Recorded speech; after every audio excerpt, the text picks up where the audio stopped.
Alors on va voir ensemble la matrice Excel que je mets à disposition pour mes participants à la formation sur la finance d'entreprise. Et donc c'est sur la partie choix d'investissement. Il y a déjà des cas pratiques, des exemples, mais là c'est quelque chose de nouveau. Donc c'est une matrice Excel. Alors les calculs ne sont pas nouveaux, hein, mais l'avantage, l'intérêt, il est surtout pédagogique, c'est d'avoir une matrice qui vous permet de reconstituer tous les calculs sur la base des principes financiers qui sont utilisés pour les choix d'investissement. Alors, je ne reviens pas en détail sur chacun de ces points-là. Je rappelle brièvement que là, l'objectif, c'est de calculer une valeur actuelle nette qui dépend d'un coût du capital qui correspond lui-même à la rentabilité minimale attendue par les bailleurs de fonds que sont les actionnaires, coût des fonds propres, et les prêteurs, les banquiers notamment, donc coût de la dette. Donc c'est une moyenne pondérée en fonction des apports de chacun. Donc là vous avez ici le coût du capital. Plus un projet est risqué, plus le taux va être élevé, plus ça va décoter vos flux dans le calcul de la valeur actuelle nette. Ensuite vous avez le taux de rentabilité interne. Donc c'est ce qui permet de définir le taux qui va résoudre l'équation d'actualisation de vos flux qui va vous amener à une valeur de 0. C'est-à-dire qu'on est à l'équilibre.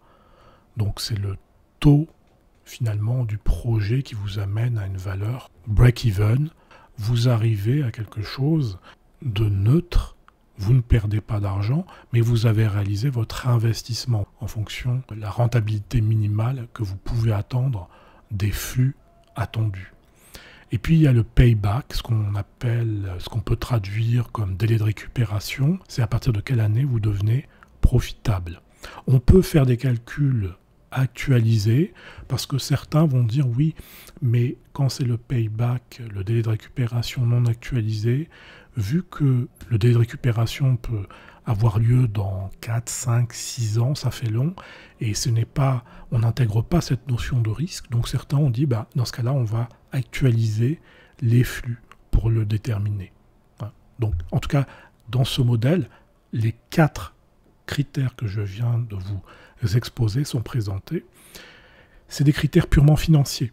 Donc ça ne veut pas dire qu'une entreprise, quand elle choisit d'investir, parce que c'est un élément aussi qui permet de comparer des projets d'investissement, peut-être qu'un projet sera plus rentable sur le papier, mais peut-être qu'une entreprise va choisir un autre projet, un peu avec une vanne plus faible, avec un TRI plus faible, parce qu'il y a d'autres paramètres qui vont être considérés. Des critères de qualité, des critères de prestige, des critères de notoriété, des critères avec la santé publique, des critères divers et variés, la liste est longue. Voilà. Mais en tout cas, ça dépend de la politique de l'entreprise en réalité. Alors ici, vous avez une partie avec un certain nombre d'instructions qui peuvent être utiles pour compléter les informations dans le modèle, en sachant que, vous allez voir, c'est relativement simple. Ici, vous avez une matrice avec un exemple. Cet exemple, je vais le saisir avec vous. Dans le modèle que je vais mettre à votre disposition, vous aurez cet exemple. Et ici, un projet 2, un projet 3. Voilà, c'est la même chose, sauf que les données ne sont pas saisies. Mais ici, vous pourrez les changer, les données. La seule chose que vous ne pouvez pas faire, mais c'est plus à votre avantage en réalité, c'est pour vous éviter de supprimer une information. Par exemple, hop, ici, vous ne pouvez pas supprimer ou, par exemple, saisir à la main. Parce qu'en réalité, dans le modèle, vous n'avez que ça à saisir. Donc ici, on va mettre le coût du capital, 10%, 5 ans. Donc ça se saisit automatiquement, vous n'avez pas besoin de choisir. Ça va jusqu'à 10 ans. Pour un projet d'investissement, c'est rare qu'on aille au-delà de 10 ans.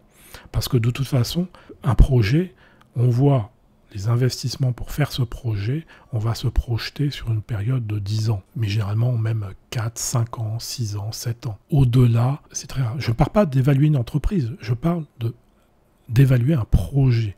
Derrière, ça ne veut pas dire que votre projet va perdurer, mais il va falloir faire d'autres investissements pour justement permettre une croissance ou même un maintien. Donc ici, en tout cas, vous avez les données, donc vous saisissez vos flux de trésorerie que vous avez constitués au préalable, vous avez construit un business plan, un plan d'affaires, le chiffre d'affaires, les différentes charges, votre variation de besoin en fonds de roulement, votre impôt sur les sociétés. Normalement, on va raisonner après impôt, certains pourraient dire, bon, on raisonne avant impôt. Et puis, il y a aussi après, derrière, les investissements, les CAPEX. Donc c'est le montant net que vous mettez, en sachant qu'en année 0, normalement, c'est... Puisque en fait, en réalité, 0 et 1, ça c'est le début de la première année, ça c'est la fin de la première année, fin de la deuxième, fin de la troisième. Et les flux nets, c'est en fin d'année. Donc là, c'est un chiffre qui n'est pas actualisé, parce que c'est en année 0. On pourrait adapter le modèle si, par exemple, l'investissement se fait peut-être sur plusieurs années. Donc on va actualiser les investissements qui se déroulent sur une période plus longue. Bon, on peut adapter après un modèle. Mais l'idée, c'est de comprendre le principe. Ensuite, vous avez vos différents flux. 4000, 1000, 800, 600, 300. Et vous voyez qu'en bas, ça calcule automatiquement. Voilà. Votre exercice est terminé. La seule chose, c'est qu'après, il faut les analyser. Est-ce que mon TRI, par rapport à mes autres projets que je réalise habituellement, c'est suffisant ?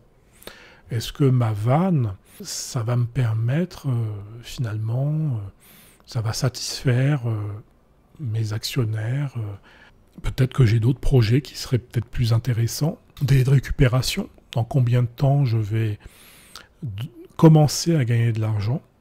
Donc là, vous voyez, que celui qui soit actualisé ou non, c'est à peu près la même période.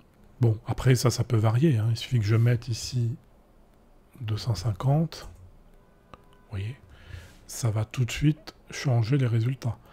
En tout cas, vous avez une base de travail et ça vous permet après d'analyser, de passer finalement à l'exercice qui est plus de valeur ajoutée. Alors ici, l'actualisation, elle est toute simple. Vous actualisez, le modèle s'adapte de toute façon. Si vous n'avez pas renseigné des années supplémentaires, ici, ça ne va pas se calculer. Si vous ne mettez pas de flux en particulier ici, et d'ailleurs, si vous mettez un flux ici, le modèle n'est plus adapté. Il faut toujours penser à adapter ici les informations. Il n'y a pas grand-chose à faire d'ailleurs. Donc, ici, donc, le calcul d'actualisation, vous avez ici l'information, mais c'est relativement simple, rien de particulier.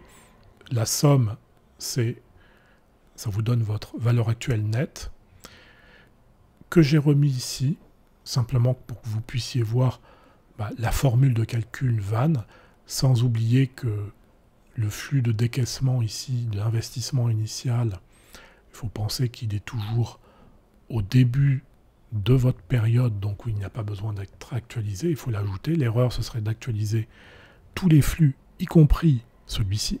Alors ensuite, pour calculer ici vos données, alors en réalité, pour trouver l'information, c'est assez simple.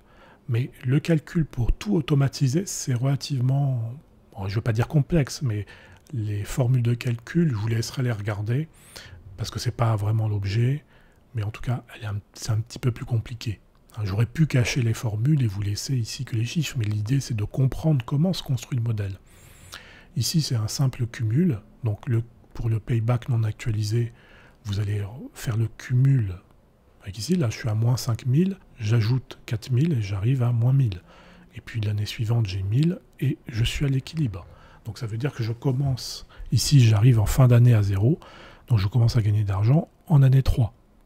Et je fais la même chose pour les flux actualisés, sauf qu'au lieu de prendre cette colonne, je prends celle-ci, avec les flux actualisés à mon coût du capital. Et on voit que finalement, j'arrive à l'équilibre au cours de la 3e année, et je suis même positif. Par contre, comme vous voyez que c'est assez faible, en réalité, c'est plutôt en fin d'année. Ici, vous pouvez... Donc ça, c'est calculé automatiquement. C'est là où c'est un petit peu subtil le calcul, parce qu'il faut rechercher, parce que oui, les chiffres sont variables. Si je mets 7 ans et je mets d'autres flux ici, il faut changer le modèle. Donc voilà, c'est un petit peu plus compliqué.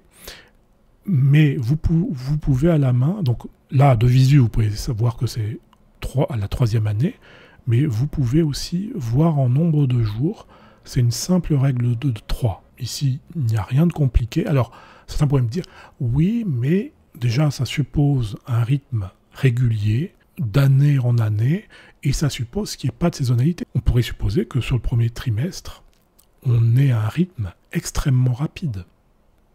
Donc, dans ce cas-là, effectivement, il faudrait peut-être adapter le modèle. Mais dans les entreprises, croyez-moi, généralement, on ne va pas forcément dans ce détail. On sait que on devient rentable à partir de la 3e, 4e, 5e année. Bon, ça c'est à titre informatif et c'est au prorata. Si on veut aller plus en détail, voilà, c'est pas compliqué. Il faut connaître le modèle économique. On sait que si on est concentré sur les 3 premiers mois, eh bien, on va faire un calcul proportionnel aux 3 premiers mois. Voilà. Mais le principe, c'est de comprendre l'idée. Voilà, vous avez ici toutes les informations. Vous avez un exemple. Comment on construit un modèle pour déterminer dans le choix des investissements qui s'appliquent dans les entreprises, des investisseurs, des fonds d'investissement, en sachant que bon, le plus utilisé dans les groupes, les entreprises, c'est la valeur actuelle nette. Les fonds d'investissement, ils aiment bien tout ce qui est TRI, et certains utilisent la combinaison des deux. Et de temps en temps, certains rajoutent aussi le délai de récupération, le payback.